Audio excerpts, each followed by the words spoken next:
sobre as trombetas. Então, o estudo que eu vou apresentar para vocês, desculpe, é um resumo da linha que tem seguido, né, os pesquisadores John Paulin e Ranko Stefanovic. O Paulin é a pessoa que mais estudou as trombetas, porque ele defendeu uma tese de doutorado, né, de PhD em teologia, sobre as trombetas. Ele ficou alguns anos lidando com Apocalipse 8 e 9. Quando a pessoa faz uma tese em Apocalipse, ela estuda todo o livro, né, porque são anos de estudo, leituras, né, e ele estudou, mas com foco, né, especial aqui em Apocalipse 8 e 9. Então, eu considero que das 7 interpretações principais das trombetas, a que o Paulin propõe é a mais lógica, é a mais bem fundamentada na Bíblia. Por isso eu tenho ensinado no curso na aula de Apocalipse, né, aqui no NASP, nessa linha. E acredito que ela realmente tem muitas vantagens em relação a algumas outras. Então, eu vou compartilhar minha tela. Deixa eu ver onde é que eu compartilho mesmo, Tiago. Um ícone com a flechinha. Apresentar. Isso.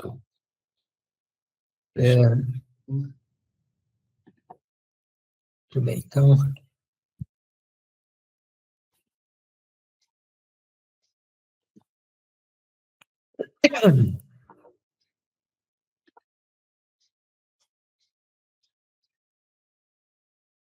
Não é possível compartilhar sua tela ou deu errado?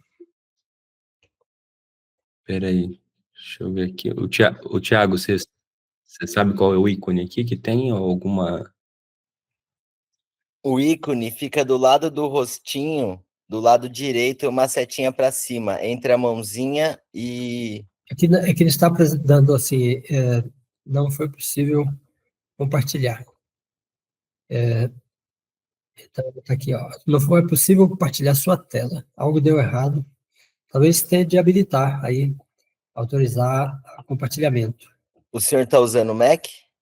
Não, estou usando um Dell. Windows. Tenta novamente entre a mãozinha e vê se não... Não sei se o senhor tem um WhatsApp fácil aí, quem sabe compartilhar o arquivo.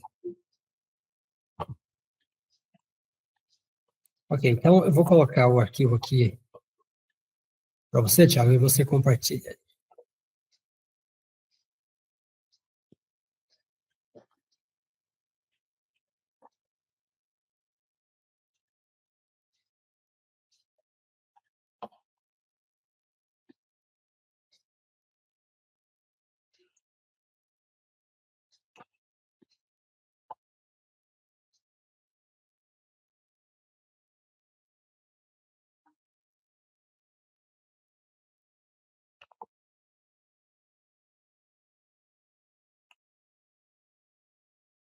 Veja aí.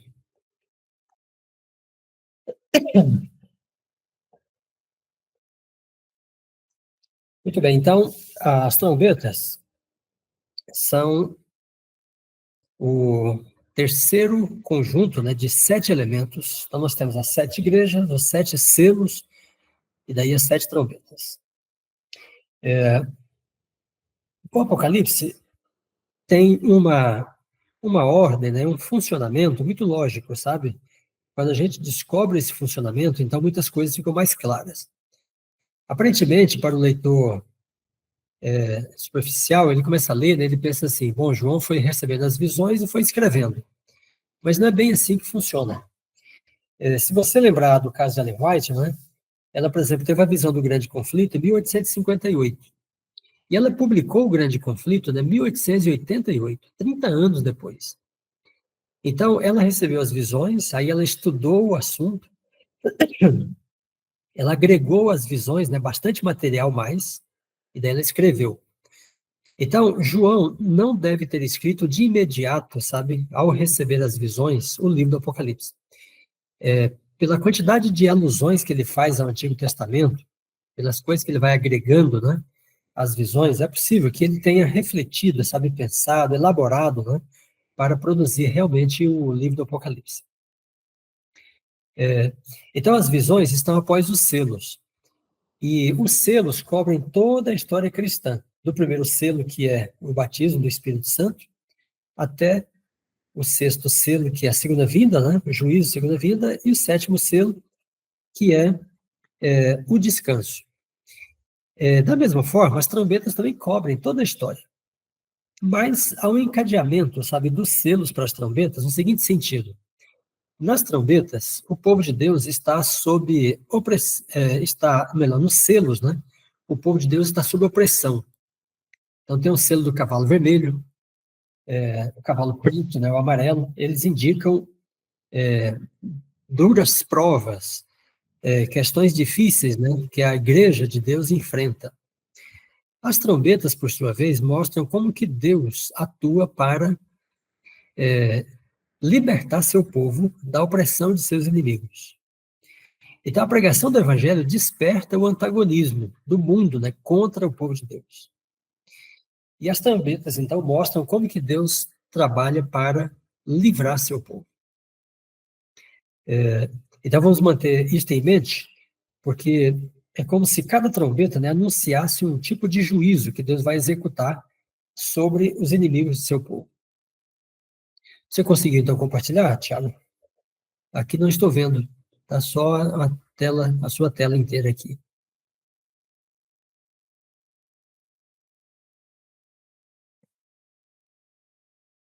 Você abriu o arquivo, né? Chegou para você.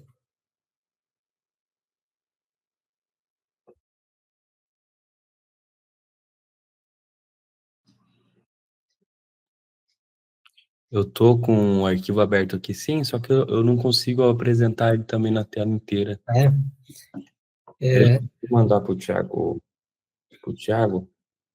Eu vejo se ele consegue fazer. Você consegue fazer aí, Thiago, a apresentação, se eu mandar para você?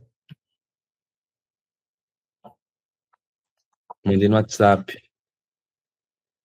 Ele fica dizendo a mesma mensagem que o pastor Dornelli estava tendo, para mim também.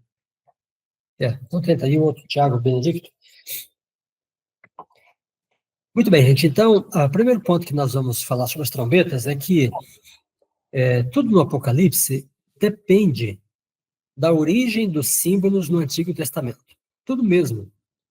Então, todo o Apocalipse está fundado no Antigo Testamento. São muitas imagens, muitos símbolos, muitos personagens, muitas histórias, né? Frases, sabe? Que estão no Apocalipse e são tiradas, né, do Antigo Testamento. Então, a gente tem de encontrar a origem dessas imagens, desses personagens, para entender aquilo que João quer dizer no livro, né?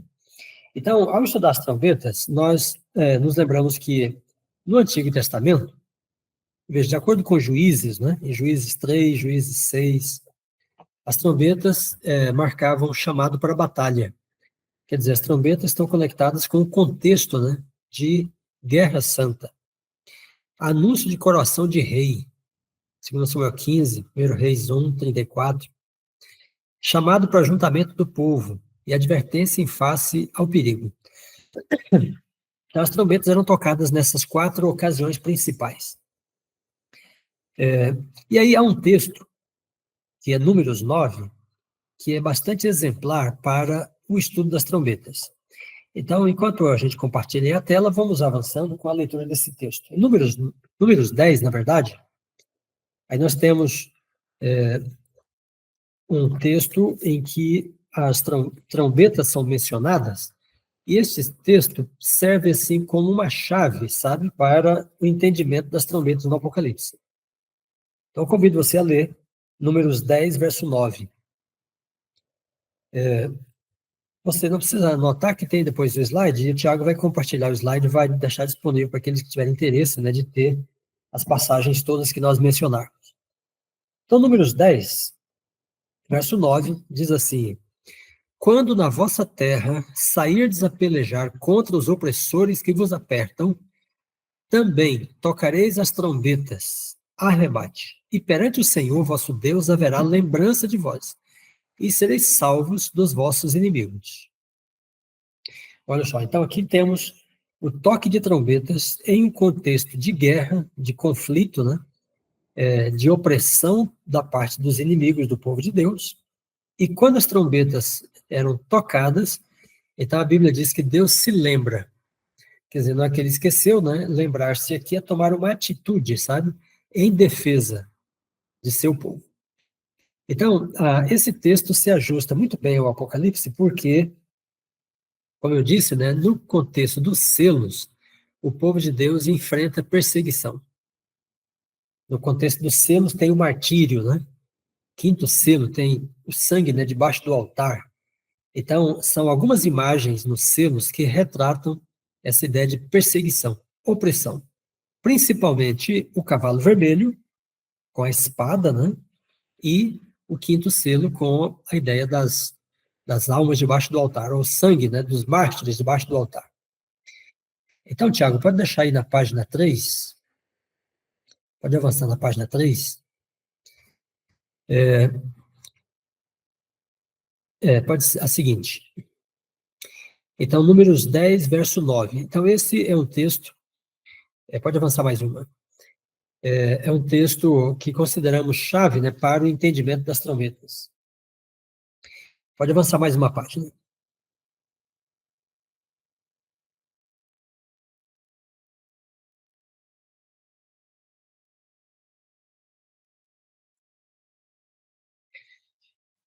Muito bem. Então, o que acontece em Números 10?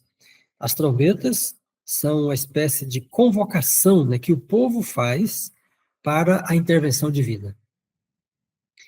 Pode avançar uma página a mais.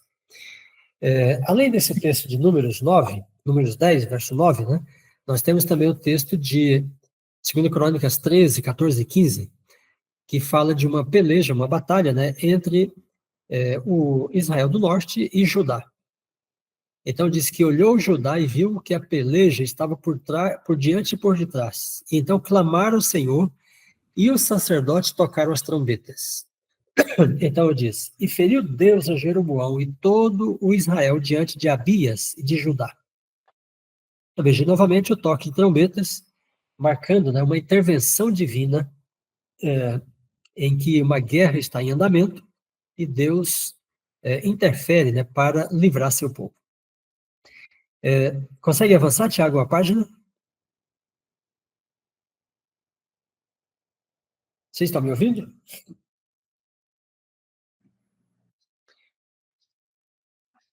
Ok, bom, agora avançou 3 páginas de uma vez. Então, volta para o texto, para a página que está, o Números 10, verso 9. Mais uma. Isso aí tá bom. Muito bem, então, o que nós fizemos até aqui? Eu estou propondo para vocês que há uma espécie de uma alusão, né, aqui nas trombetas, ao contexto de Números 10, verso 9. E também, 2 Crônicas 13. Quando nós olhamos as trombetas em Apocalipse 8 e 9, né, a partir dessa perspectiva de que o povo de Deus está em batalha e as trombetas vão marcar a intervenção divina, então nós vamos encontrar uma lógica, sabe, para cada uma das trombetas. A linguagem, né, de cada uma delas fará sentido. Então, vejam, vamos observar o primeiro ponto, né, Apocalipse 8. Abra sua Bíblia aí. Peço ao Tiago Pessoa, leia para nós então, Tiago, Apocalipse 8, versos 1 a 6.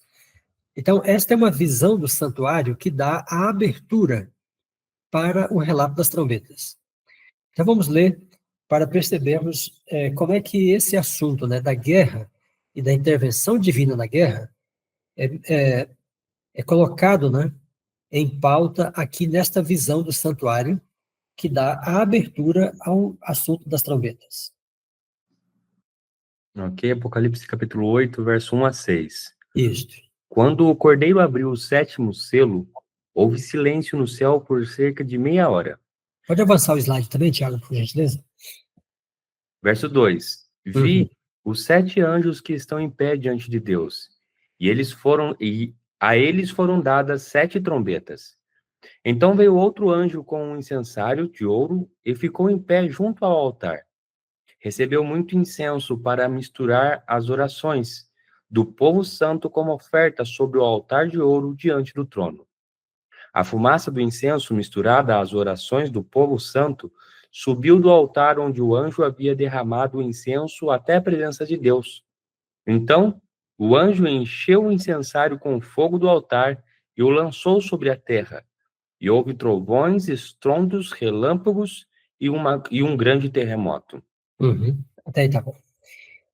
Muito bem, então, assim, aí o verso 6, né, diz assim: então os anjos que tinham as trombetas prepararam-se para tocar. Então, nós observamos aqui nesse texto, né, em Apocalipse 8, verso 1 a 5 e 6, né, que há um serviço de intercessão que está sendo inaugurado, né, que está começando. Por isso diz que o anjo vem, né, o anjo aqui é Cristo, porque é ele que vai fazer intercessão, e aí diz que foi-lhe dado muito incenso para oferecê-lo com as orações de todos os santos. E aí ele oferece o incenso, né, e a fumaça sobe à presença de Deus. Enquanto a fumaça sobe, né, aí os anjos, então, são ordenados a se prepararem para tocar. Quer dizer, o que está sendo dito, né, para nós é que as trombetas só poderiam tocar após o início da intercessão. Ou seja, é a intercessão, né, que vai preparar ou vai dispor os anjos para tocarem as trombetas. Nesse contexto, nós devemos nos perguntar, né, quais são os santos? Porque ele diz que para oferecer com as orações de todos os santos. Mas no contexto imediato, né, quem são os santos? No contexto imediato de Apocalipse 8, então nós nos lembramos de Apocalipse 6, né, que é a visão anterior, e aí temos os mártires que estão perecendo, e aí tem o sangue deles, né, debaixo do altar. Então, ou seja, que orações são essas? Não são todas as orações, são as orações que estão envolvidas no contexto imediato. Então, quando vamos a Apocalipse 6, aí podemos ler, por exemplo, no versículo 9, né, em que diz assim: quando ele abriu o quinto selo, vi debaixo do altar as almas do que tinham sido mortos, né, nas mãos dos inimigos. E o verso 10 diz: e clamavam com grande voz: até quando, soberano Senhor, não julgas nem vingas o nosso sangue dos que habitam na terra? Ou então esta aqui é uma oração dos santos, né, que estão em privação, sob perseguição, e eles estão vindicando, né, estão clamando pela ação de Deus contra os inimigos. Ora, quando o anjo oferece o incenso e diz que é pelas orações de todos os santos, então as orações no contexto, né, são estas: é o clamor do povo de Deus para que Deus vingue o sangue deles. E aí, então, nesse caso agora, as trombetas se encaixam, sabe, aí perfeitamente, porque cada trombeta vai mostrar uma ação divina em julgar os inimigos. Tiago, eu vou colocar um outro slide, porque eu passei para você, por engano, um que está muito amplo. Então, eu tenho outro aqui mais resumido, que vai ser melhor para nós. Então, descompartilhe esse daí, e eu vou colocar outro aqui no WhatsApp agora, e aí você substitui, porque esse vai ser mais ao ponto, ele está mais resumido.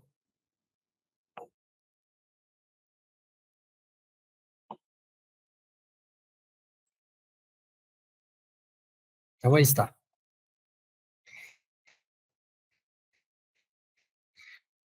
Muito bem, então, com isso em mente, nós podemos agora considerar as trombetas, as 7 trombetas. Então, eu vou falar de cada uma delas em particular, vou destacar qual é o simbolismo utilizado e qual deve ser o significado desse simbolismo dentro desse contexto, né, de uma guerra, de uma batalha, em que Deus se levanta, mediante o toque de trombetas, para defender o seu povo.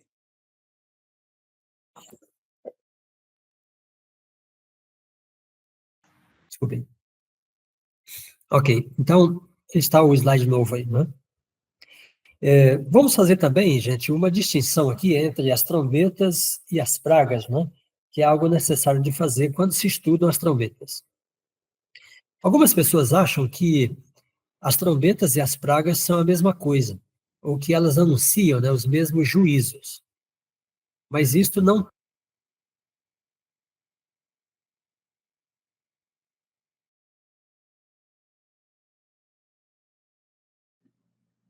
Seu som, pastor, acho que deu uma desconexão.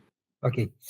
Então, algumas pessoas acham que as trombetas e as pragas indicam os mesmos juízos, mas eu vou mostrar, então, 3 pontos principais que distinguem, né, as trombetas das pragas.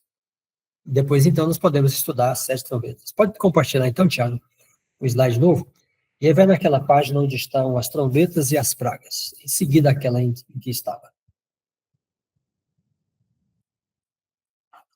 Ok, então pode ir lá na página 6.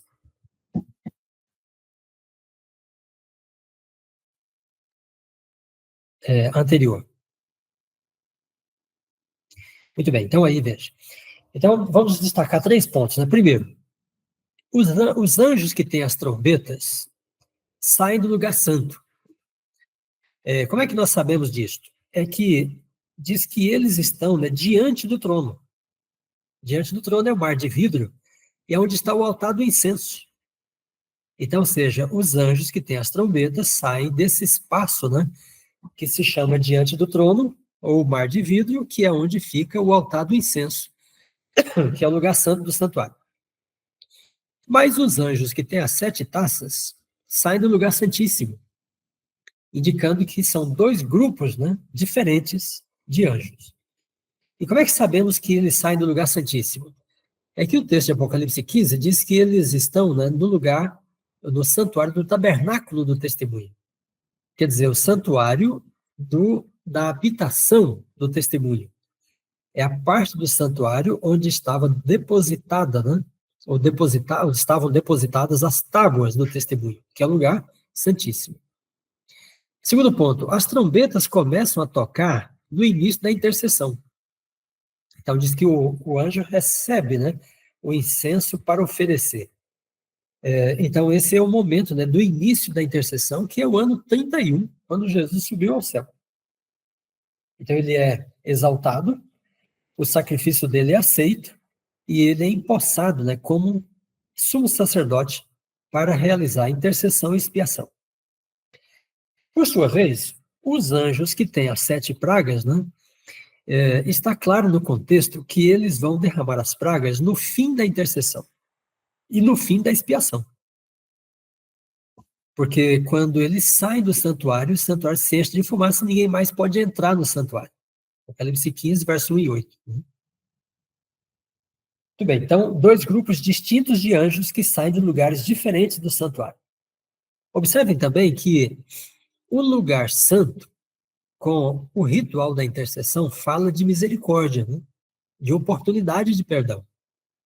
Então, enquanto as trombetas são tocadas, a intercessão está em andamento, as pessoas podem se arrepender e ser salvas. Mas, quando as taças são derramadas, não tem mais intercessão e as pessoas não se arrependem mais. E o terceiro ponto é que entre a 6ª e 7ª trombetas, né, tem pregação do evangelho, como nós vemos em Apocalipse 10, Apocalipse 11, né? Quer dizer, o contexto das trombetas não é o final antes da volta de Jesus, é durante a história, né? E já as pragas marcam a consumação da ira de Deus. Então, contextos bem distintos. Muito bem, então, nós vamos olhar as trombetas, né, pensando na história, a história cristã. Essas trombetas vão marcar eventos importantes na história cristã. Eventos nos quais Deus age, né, para defender o seu povo de seus inimigos. Muito bem, então vamos para a primeira trombeta. Vamos ler. Quem gostaria de ler para nós o Apocalipse 8, verso 7? Então podemos avançar para a parte seguinte, onde temos a primeira trombeta. Primeira e segunda.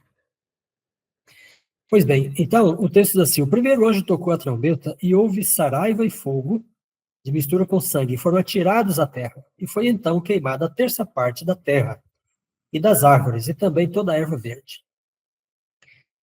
Ok, gente, então veja, aqui nós temos um simbolismo principal, o simbolismo da primeira trombeta é árvores e erva verde. E estas coisas, né, são atingidas quando a trombeta, a primeira, é tocada. Estas imagens são consistentemente, né, recorrentemente utilizadas para Israel, ou para o povo de Deus. Então, nós temos Salmo 52, Joel, Isaías. Então, todos esses textos, né, se referem ao povo de Deus com a imagem de árvores. Por exemplo, o Salmo 52, 8, vamos ler pelo menos um desses textos, né? É para você entender essa lógica de o Antigo Testamento explicar um simbolismo. Então, veja, Salmo 52, 8. Quanto a mim, porém, sou como a oliveira verdejante na casa de Deus. Olha só. Então, o povo de Deus como árvores. E aí vem a figueira, oliveira, videira, né? São árvores utilizadas como metáforas do povo de Deus. Muito bem, então, seguindo o nosso raciocínio de que as trombetas são ações divinas para combater os inimigos de seu povo, e aqui a primeira trombeta faz com que as árvores sejam queimadas, né? Em que esse simbolismo se encaixa? Então, a resposta é que aqui nós temos uma trombeta, né, que trata com a destruição de Jerusalém. Mas por que Jerusalém? É que quando você vai em Mateus, né, 21, 19, Jesus pronuncia a maldição sobre a figueira. E ele diz assim, nunca mais nasça fruto em ti. E a figueira morreu, né, secou e morreu. Em seguida ele fala, Jerusalém, Jerusalém, que matas os profetas, apedrejas os que te são enviados. Tua casa ficará deserta. Olha, então aí agora as coisas se encaixam, né? Então nós temos o simbolismo das árvores, são queimadas, e nós estamos vendo as trombetas a partir esse esquema, né? Esse panorama de que as trombetas mostram a ação de Deus contra os inimigos. E o primeiro inimigo dos cristãos, o primeiro inimigo do povo de Deus, né, do contexto da nova aliança, é Jerusalém. Porque Jerusalém é que persegue os apóstolos, prende alguns deles, mata alguns deles, né? Inclusive o primeiro mártir, que é Estevão. É em Jerusalém que Jesus morre, né? E boa parte dos apóstolos, dos 12 apóstolos também, dos 11, né? Jerusalém persegue Paulo. Então, Jerusalém é o primeiro inimigo. E se as trombetas estão anunciando o juízo, né, de Deus contra os inimigos, então as árvores aqui servem como uma metáfora apropriada para eles. Muito bem, eu pergunto para vocês, então, está claro o raciocínio? Vocês veem coerência, né, nesta interpretação?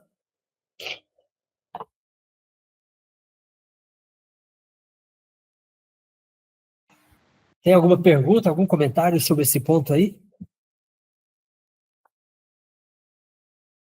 Só lembrando, pastor, que quem tem dificuldade ou prefere escrever, tem também no chat a possibilidade de estar escrevendo alguma dúvida ou algum comentário com relação à aula, tá bom? Ok, muito bom. Então, quem não quiser falar verbalmente, pode usar aí o chat para colocar seu comentário, sua pergunta. Ok, então, a primeira trombeta, a queda de Jerusalém.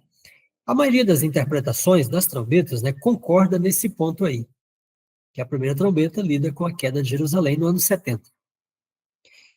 Alguém pode dizer assim, mas professor, acontece que as trombetas estão anunciando eventos futuros. E quando João teve a visão do Apocalipse, Jerusalém já tinha caído. Só que o Apocalipse, a gente tem de frisar isto, né? O Apocalipse tem visões acerca do que vai acontecer no futuro, em relação ao tempo de João, mas também tem visões acerca do que já aconteceu no passado. Então, por exemplo, o Apocalipse 5, né, é a entronização de Cristo. Quando João recebeu as visões do Apocalipse, já fazia 60 anos que isso havia acontecido. Apocalipse 12, né, fala da mulher grávida. A mulher com dores de parto representa Israel, esperando a vinda do Messias, no Antigo Testamento. Então, o Apocalipse tem essa característica, diferentemente de Daniel. Em Daniel, todas as visões são do tempo de Daniel para frente. Mas no Apocalipse ele vê, inclusive, aquilo que aconteceu antes. Apocalipse 12 também tem o dragão, né, que arrasta a terça parte das estrelas. É um evento lá no início, né, na rebelião de Lúcifer. Muito bem, então vamos para a segunda trombeta. E o texto diz assim: o segundo anjo tocou a trombeta e houve como que uma grande montanha ardendo em chamas e foi atirada ao mar, cuja terça parte se tornou em sangue. E morreu a terça parte da criação que tinha vida existente no mar, e foi destruída a terça parte das embarcações. Bom, então aqui agora nós temos uma grande montanha, esse é o símbolo, né, principal nesta trombeta. E ela é atirada ao mar. Observamos aqui, então, gente, que no Antigo Testamento, montes, montanhas, são metáforas, né, para reinos e impérios. Por exemplo, podemos ler esse texto de Jeremias 51, 25, né, que diz assim: eis-me contra ti, ó monte que destróis, diz o Senhor. Então, o monte que destruía, aí era Jerusalém, era Babilônia. Então, Deus se refere à Babilônia como uma montanha, né, destruidora. Bom, nesse caso, né, utilizando esta linguagem desta maneira, então João está falando da queda de Roma, porque Roma é o segundo grande inimigo do povo de Deus. Percebem? Então aqui, aquela moldura, né, estabelecida em Apocalipse 8, 1 a 6, de que Jesus faz intercessão em favor de seu povo, né, contra os seus inimigos, faz todo sentido. Porque o primeiro grande inimigo é Jerusalém, o segundo é o Império Romano. E a montanha que está em chamas, né, e é atirada ao mar, então é Roma, que cai diante dos povos bárbaros. E com a queda de Roma, gente, muitas coisas foram destruídas, né? E muitas pessoas morreram. E desta forma, então, esta fala, né, do profeta dizendo que a terça parte da criação que tinha vida existente no mar foi destruída, né? Então tem aí esse simbolismo. Muito bem, então as duas primeiras trombetas começam com o início da intercessão, aí vem a queda de Jerusalém, ano 70, e a queda de Roma, 476. Então Deus está mostrando, né, para nós, através das trombetas, que ele está atuando ao longo da história, quando às vezes parece para os mártires que Deus não está fazendo nada em favor deles. Por isso, né, Apocalipse 6, verso 9 e verso 10, né, diz assim: Senhor, até quando não julgas e vingas o nosso sangue? Como se Deus não estivesse agindo, né, para defender seu povo. As trombetas mostram que isso está acontecendo. Muito bem, temos alguma pergunta, alguma questão acerca dessas duas primeiras trombetas?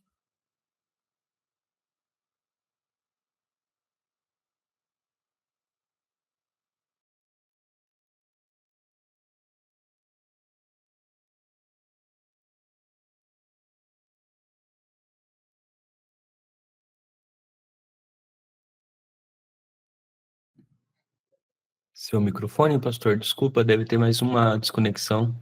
Ah, sim. Muito bem, então, não havendo perguntas ou comentários, vamos para a segunda e terceira, ou terceira e quarta, né? Então, nós observamos que as trombetas são dadas de duas em duas. Então, são duas sobre dois reinos antigos, Jerusalém e Roma, e agora há duas, né, sobre a cristandade. Porque eu pergunto para vocês, né, depois de Roma, quem é o grande inimigo dos cristãos? O Império Romano caiu.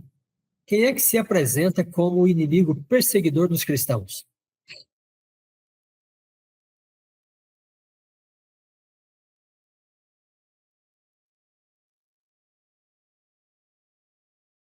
Os próprios cristãos, né?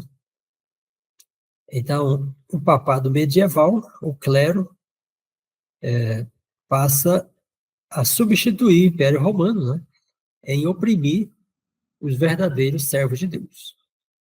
Então, a cristandade oficializada, né, através do papado, é o seguinte inimigo dos cristãos nessa sequência, né,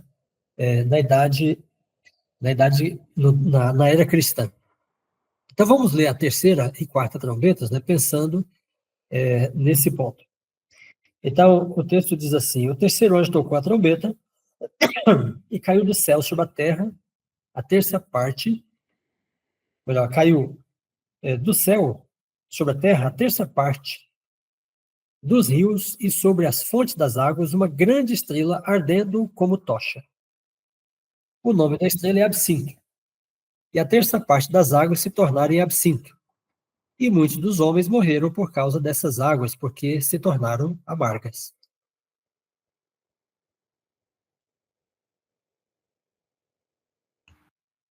Muito bem, gente. Como é que nós entendemos agora esta figura, né, apresentada aqui? Então, uma estrela caída do céu é atirada sobre as fontes das águas, que se tornam amargas. A estrela caída parece ser uma maneira muito apropriada, né, de se referir a Satanás, a Lúcifer. Por quê? Porque diz que ele é a estrela da alva. Apocalipse 12 diz que ele arrasta a terça parte das estrelas. Ele era um anjo, ele traz a terça parte dos anjos. Então, a estrela caída aqui é uma maneira bem clara, né, apropriada de se referir a Lúcifer, Satanás. E as fontes das águas? Muito bem, aqui, gente, temos um simbolismo também bastante comum na Bíblia. Jesus diz que ele é fonte de água da vida, né? A sua palavra é água da vida, é água que produz vida, né? Mas talvez o texto mais claro nesse sentido seja o Salmo 1, onde diz assim: bem-aventurado aquele que não anda segundo o conselho dos ímpios, não se assenta na roda dos escarnecedores, não se detém, né? Ou melhor, não se detém na roda dos escarnecedores.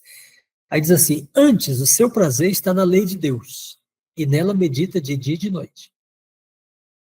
Então, o servo de Deus, fiel de Deus, né, tem o seu prazer na lei de Deus, e nela ele medita de dia e de noite.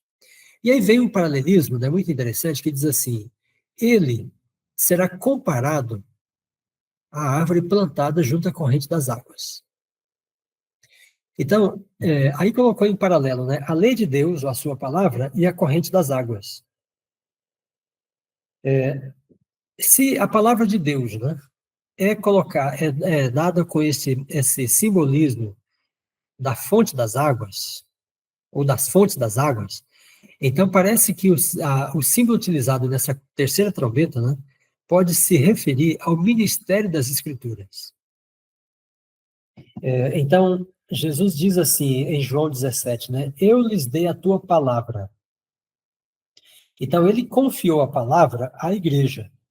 Em Mateus, né, ele fala, tudo que ligares na terra será ligado no céu, o que desligar na terra será desligado no céu. Então, a igreja tem, né, o ministério da palavra. Ela tem o dom da palavra. Mas o que acontece se esta fonte, né, for adulterada? Se ela for contaminada? Então, aí, o ministério das Escrituras se torna uma fonte amarga. E nesse caso, gente, parece bastante apropriado. Por quê? O clero, né, o clero cristão, veja, desde do terceiro, quarto séculos, né, o clero cristão começa a se envolver, se contaminar com o helenismo, a filosofia grega. E aí você lê, então, Agostinho, por exemplo, um filósofo cristão, ele é um helênico cristão. Os cristãos passam, então, a crer, né, e a defender diversas ideias de origem pagã. Mas quem são esses cristãos? Então, alguns pais da igreja, depois os padres, né, os bispos e assim por diante. Então, o clero que tem o ministério da palavra é aqui, né, permitido por Deus ser contaminado. E naquilo, né, que o clero tem como a sua fonte de autoridade, nisto ele é atingido, né, com o toque da terceira trombeta. Então, a estrela caída do céu é atirada sobre as águas e elas se tornam amargas. Então, esta parece ser uma maneira muito apropriada de falar, né, do fenômeno que acontece, né, desde o sexto século, até o final da Idade Média, um processo, né, um fenômeno de contaminação da religião cristã, que era pura, que tem a pura palavra de Deus, através da mistura do sincretismo, né, com as ideias gregas, com o helenismo, o paganismo, e assim por diante. Você pode se perguntar, mas professor, como é que seria isto um juízo de Deus, né? Ele permitir a contaminação do ministério das Escrituras? É como a gente lê de forma inversa, né, o que Jesus diz em João 17. Então, ele dá uma bênção, né? Eu lhes dei a tua palavra. E a palavra que é dada pode ser tirada. E como a palavra, né, as escrituras são a fonte da autoridade da igreja, que se tornou perseguidora, então torna-se lógico, né, que a contaminação do clero seja referida aqui com essa imagem da estrela que contamina as águas. Ok? Muito bem. Então vamos para a seguinte, que é a quarta trombeta. Então diz que elas são de duas em duas, né? Então duas sobre reinos antigos, Jerusalém e Roma. Duas sobre a cristandade. Então esta primeira. E a seguinte, então, a quarta, né, diz assim, o quarto anjo tocou a trombeta e foi ferida a terça parte do sol, da lua e das estrelas, para que a terça parte deles escurecesse. E na sua terça parte não brilhasse, tanto o dia como também a noite. Bom, então agora já não é mais fonte das águas, mas o sol, a lua e as estrelas. Bom, gente, estas também são palavras, né, esses são símbolos correntes para o povo de Deus e também para a Bíblia, para a verdade, né? Mateus 4,16, João 1,9. Então, sol, lua e estrelas são os luminares, né, que retratam os santos. Daniel 8,10, né? Então, o chifre pequeno se levanta contra o exército dos céus. Sol, lua e estrelas.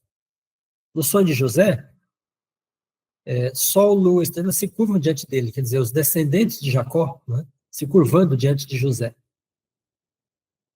Mas talvez a ideia de que sol, lua e estrelas aqui representam o evangelho, a pura palavra de Deus, seja mais apropriada. E nesse caso, essa trombeta, né, pode estar falando de um fenômeno, né, de desacreditação da religião e das escrituras, né, ante o ceticismo moderno. O que é o ceticismo moderno? Então, é esse momento histórico, né, em que surge a Renascença, o racionalismo, o iluminismo. E o que esses movimentos fazem? Eles antagonizam a igreja cristã e as escrituras sagradas. E aí, novamente, né, aquilo que é parte, né, da fonte da autoridade da igreja é atingido, e desta forma a própria igreja, né, é atingida. A quarta trombeta e o escurecimento dos luminares. Muito bem, temos alguma pergunta aqui, algum comentário sobre essas quatro primeiras trombetas? Então, nós estamos considerando que as trombetas são ações de Deus contra os inimigos de seu povo. Jerusalém, que mata e apedreja os profetas, Roma, perseguidora, e a cristandade, né, ao longo da Idade Média e final da Idade Média.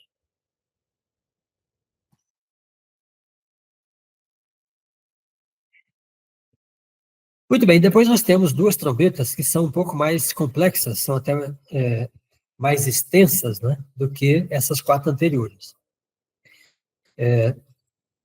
Nós não vamos ler o texto todo, que é um pouco mais longo, mas vamos nos referir aos símbolos, né? Então, a quinta trombeta, novamente tem a estrela caída do céu, e ela vai abrir o poço do abismo. E aí nós temos, então, os dois símbolos, né, principais da quinta trombeta. A estrela caída do céu, que deve ser uma referência a Satanás, e a abertura, né, ou a porta do poço do abismo.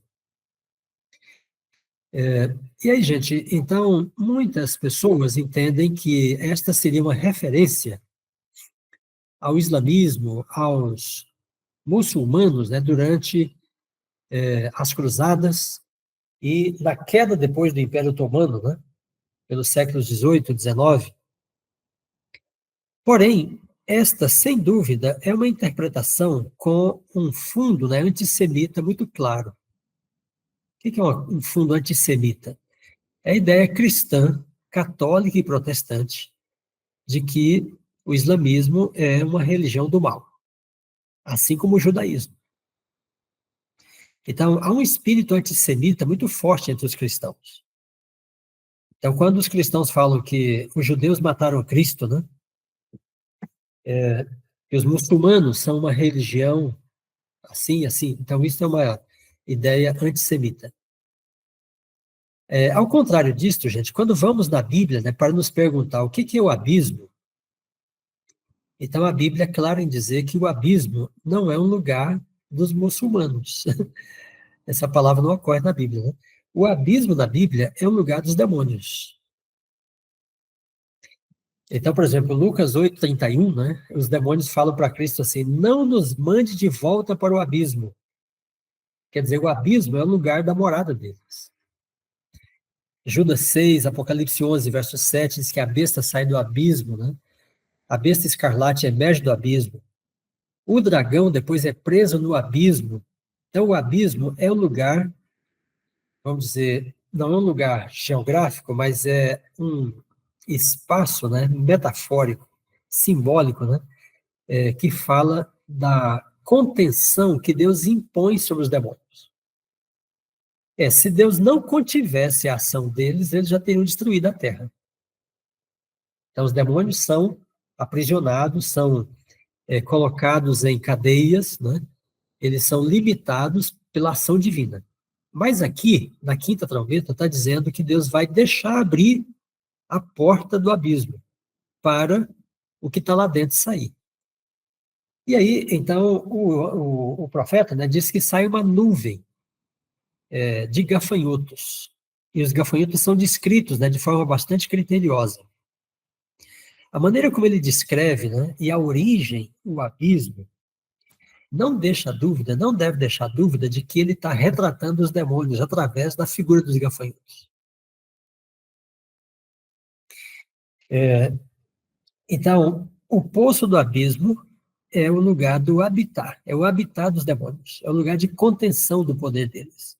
Mas há momentos em que Deus vai permitir que eles ajam, como no caso do endemoniado, né? Veja como é clara, né, a, a figura usada. Então, os demônios dizem para Cristo: não nos mande de volta para o abismo. Eles estavam soltos, né? E serão de novo colocados em prisões. E aqui, então, ao abrir o poço do abismo, que vai sair de lá, não deve ser outra coisa, senão aquilo que costumeiramente na Bíblia habita o abismo. Muito bem, então, dois pontos que nós devemos considerar aí, tratando dos gafanhotos. Primeiro, é que eles têm um poder especial, né, de veneno na cauda. A cauda, na Bíblia, retrata engano. Isaías 9, verso 14 e 15 fala disto. O dragão arrasta a terça parte dos anjos com a sua cauda, né? Então, a cauda dos gafanhotos aí trata com ensinos enganosos, doutrinas de demônios. Paulo fala que elas seriam comuns nos últimos dias, né? E o segundo ponto, gente, é que os demônios só podem atacar aqueles que não têm o selo de Deus na fronte. E aí eu pergunto para vocês, se eles só podem atacar aqueles que não têm o selo, em que momento os demônios deverão agir? Segundo o relato aqui da quinta trombeta. Que momento histórico seria este? Gostaria de ouvir vocês. Então, diz que os gafanhotos têm um poder especial na cauda deles, mas eles só podem atingir aqueles que não têm o selo de Deus. Em que momento começa o selo de Deus ser colocado nas pessoas, na história?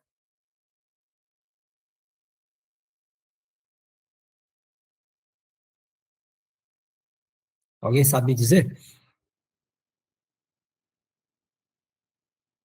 Porque se nós soubermos em que momento começa o selamento do povo de Deus, então nós vamos saber quando os gafanhotos vão atuar, porque eles só podem atingir aqueles que não têm o selo de Deus.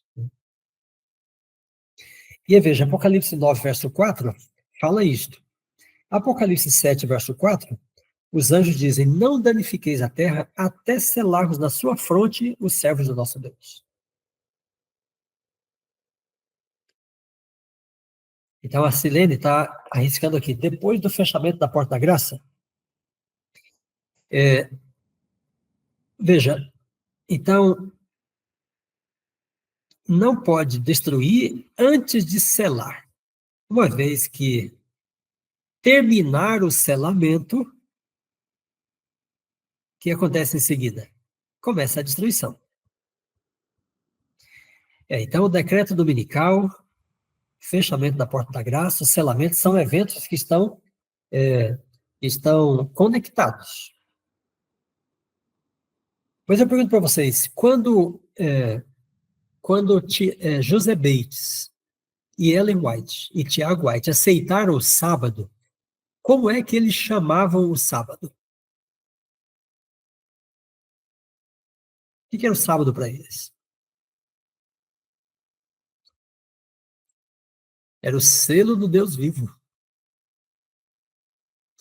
E José Bates escreveu um livrinho, né, chamado assim, O Selo do Deus Vivo, sobre o sábado.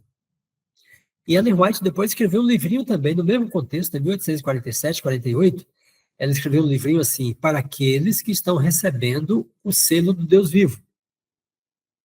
Então, se ela escreveu esse livro em 1848, né, dizendo para aqueles que estão recebendo o selo do Deus vivo, ela entendia, gente, que o selo de Deus estava sendo aplicado, né, a partir de 1847, com a redescoberta do sábado.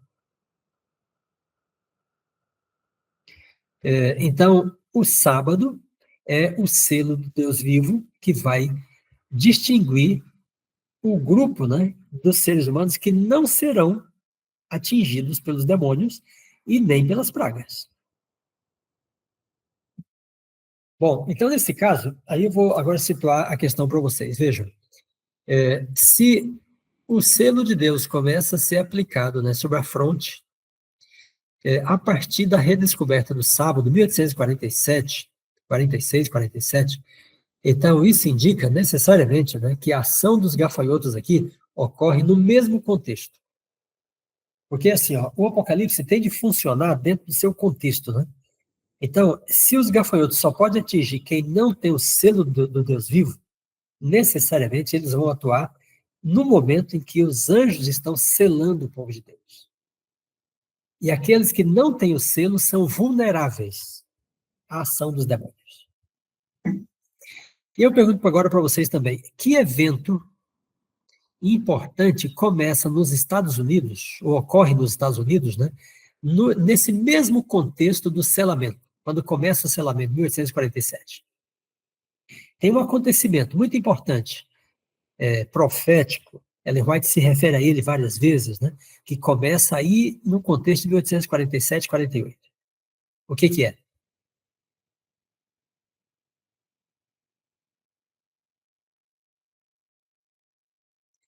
Vocês se lembram das duas irmãs chamadas Kate e Maddie Fox?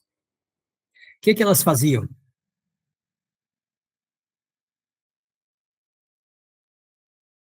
Espiritismo. E aí, minha gente, olha só, então agora as coisas se tornam bastante claras e lógicas. Então, o momento em que os adventistas começam a aceitar o sábado, é o mesmo momento, né, em que surge nos Estados Unidos o espiritismo, ou o espiritualismo moderno. E tem livros da CPB sobre isso. Né? Não é interessante, então, que veja, os demônios estão atuando através do espiritualismo moderno. Eles estão sendo soltos. Mas eles só poderão enganar aqueles que não têm o selo do Deus vivo. Esses estão protegidos. Então, a Silene escreveu aqui, viu uma palestra dizendo que ainda não aconteceu, que é no futuro. Eu não entendi a palavra que você escreveu aqui, Silene.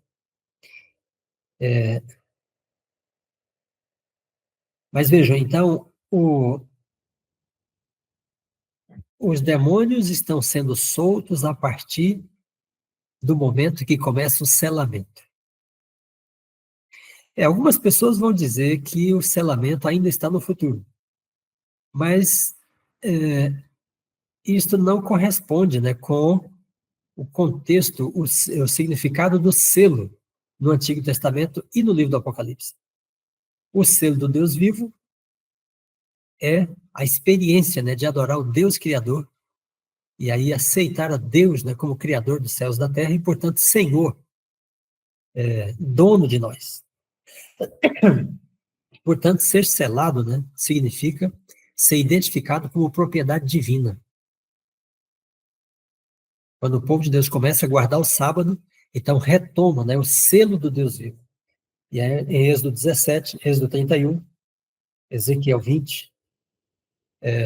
Então nós temos o sábado como selo de Deus. Essa ideia de que o selamento ocorre, né, no tempo do fechamento da porta da graça, ela traz o risco, né, de nós pensarmos que o selamento é uma coisa subjetiva. Enquanto que a Bíblia é muito objetiva, né, o selo de Deus encontra sua expressão, né, na aceitação do quarto mandamento. Então, a marca da besta está conectada com a guarda do domingo, o selo de Deus com a guarda do sábado. E o povo de Deus vai começar a guardar o sábado lá antes das pragas. O povo de Deus começou a guardar o sábado em 1847. Muito bem, então esse é o simbolismo aí da quinta trombeta. E a sexta? Na sexta trombeta, vamos então caminhando para o final, diz que anjos seguram os ventos. E então esses ventos são soltos, né, para operar a sua destruição. Observe, gente, que a imagem é muito parecida. Na quinta trombeta, o poço do abismo está fechado, mas vai ser aberto. E aqui agora na sexta, né, os anjos seguram os ventos estão presos, mas serão soltos. Então, essa semelhança de imagem é para indicar que as duas trombetas estão conectadas. Por isso eu disse que são de duas em duas. Uma sobre Judá, outra sobre Roma, duas sobre a cristandade e duas sobre o mundo moderno e pós-moderno. E assim como a quinta, né, em que os gafanhotos são símbolos dos demônios, na sexta, né, a cavalaria também é um símbolo dos demônios. E o que está acontecendo da quinta para a sexta, gente, é uma intensificação. Então, aquilo que começou a ocorrer com o surgimento do espiritualismo moderno vai se intensificar no contexto da sexta trombeta. Estão compreendendo? Então, agora, não são gafanhotos, mas uma cavalaria, né, de milhões de cavalos, e eles também têm um veneno na sua cauda, assim como os gafanhotos, e a força dos cavalos está na sua boca, né, eles expelem enxofre e fogo pela boca. Quer dizer, é um trabalho que tem que ver com discurso, com fala, sabe? Com pronunciamento, né? É uma coisa, é uma campanha, sabe, de proselitismo que é feita para ensinar as pessoas. E isso torna muito apropriado lembrar do que Paulo fala, né? Nos últimos dias, alguns apostatarão da fé, dando ouvidos a espíritos enganadores e a doutrinas de demônios. Olha só, então as duas trombetas aqui estão utilizando esse simbolismo, né, para falar desse mesmo evento que Paulo fala. Então, eu resumiria da seguinte forma: a quinta trombeta trata do espiritualismo na era moderna e a sexta trata do espiritualismo na era pós-moderna. E tanto isso é coerente, né, que quando termina a sexta trombeta, diz que as pessoas não deixam de adorar os demônios. E aí então vem a palavra-chave, né, para interpretar a cavalaria e também os gafanhotos, os demônios. E aí vem o trabalho deles, né? E aí, minha gente, eu acho que eu tenho um slide aí, vamos falar um pouquinho sobre esse espiritualismo moderno, porque essas duas trombetas são as que estão próximas de nós. Então, a quinta e a sexta têm seu paralelo na atividade dos três demônios, de Apocalipse 16, 13 e 15.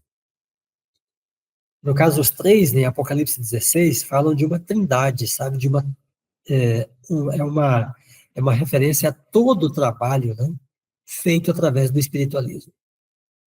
Então, as forças demoníacas só podem agir, né, em um momento específico permitido por Deus. Mas mesmo com a advertência dada, diz que as pessoas continuam apegadas aos demônios. Apocalipse 9, verso 20 e 21. O slide seguinte, por gentileza. Então, aqui nós temos um resumo, né?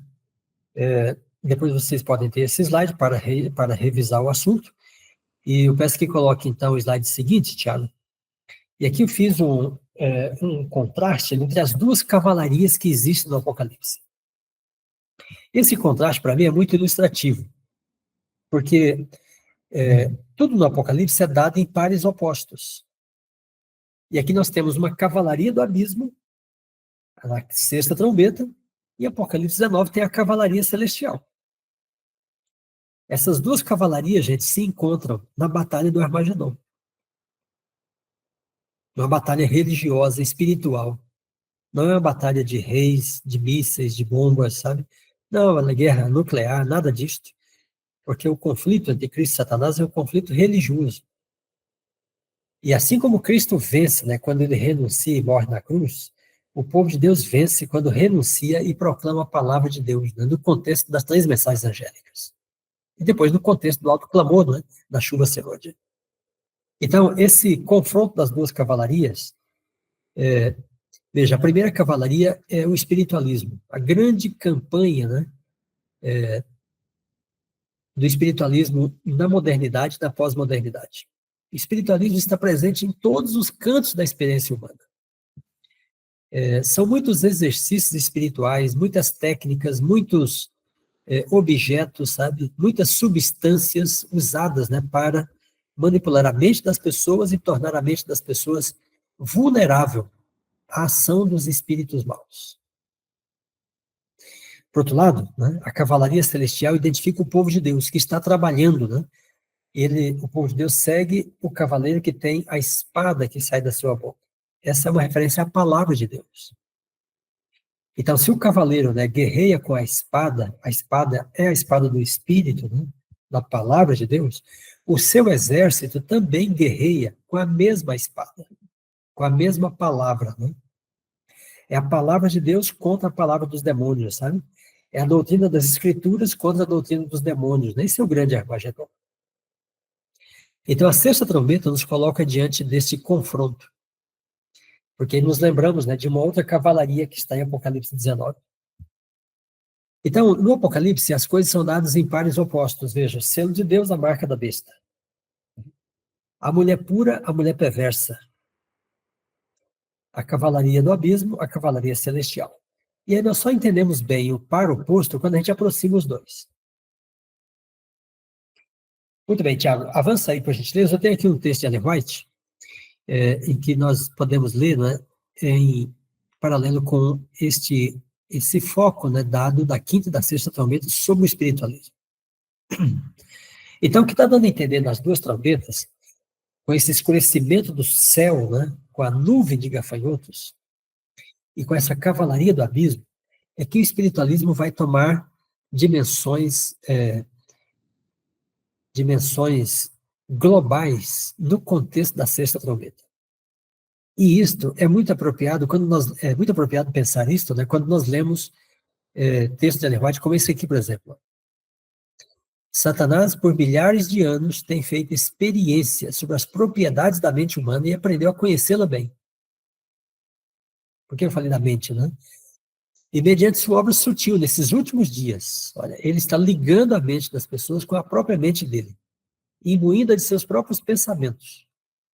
Ele faz isso de maneira tão enganadora que aqueles que aceitam a sua direção não sabem que estão sendo conduzidos por ele, segundo lhe apraz. O grande enganador espera confundir a mente de homens e mulheres de tal maneira que nenhuma outra voz seja ouvida senão a dele. Olha a voz aí dos demônios. O slide seguinte, Tiago, por gentileza.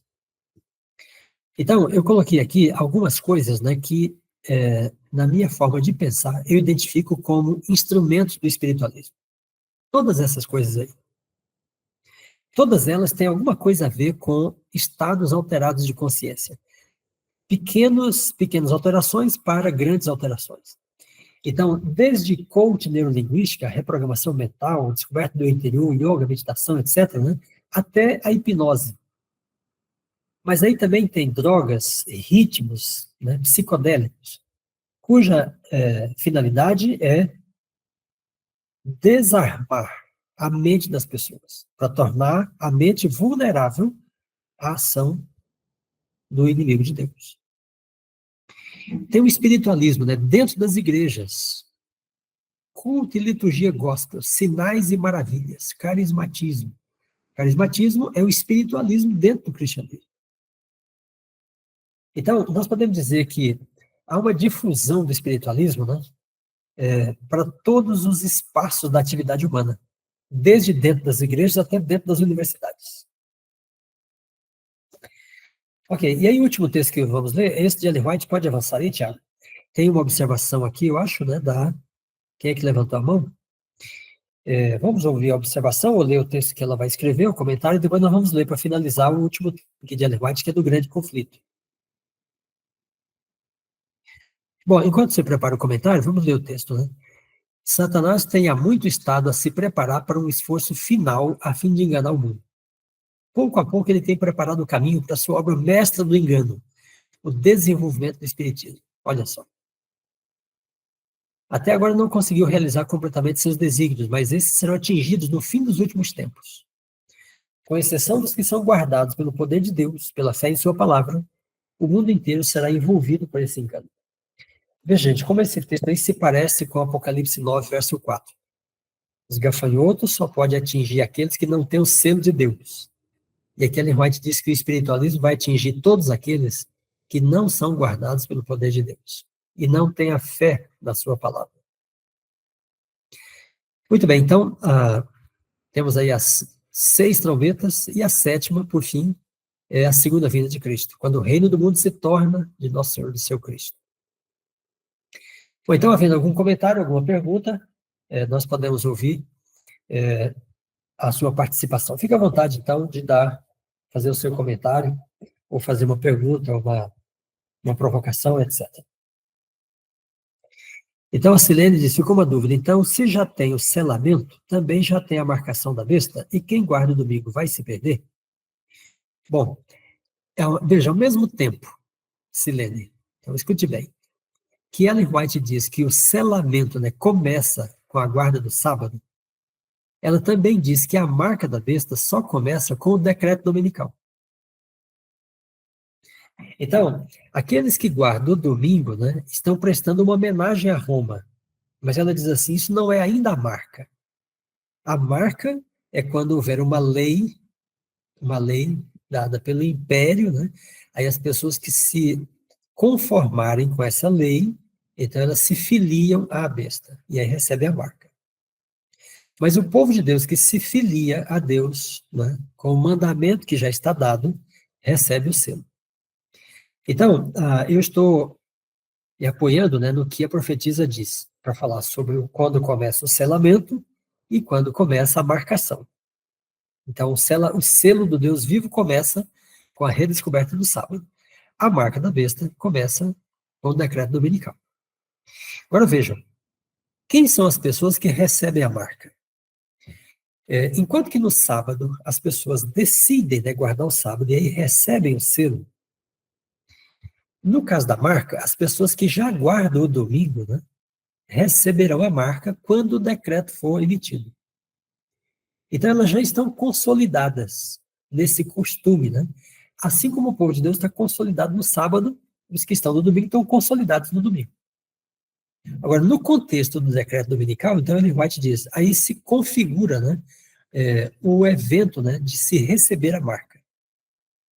A marca vem sobre aqueles que já estão, né, sob a autoridade da besta, por guardarem o primeiro dia da semana em vez do 7º. Ok? Muito bem, obrigado pela pergunta. E a Cláudia, que disse que não tinha respondido uma pergunta ainda, né? Quem sabe ela pode fazer o comentário dela agora, fazer a pergunta dela.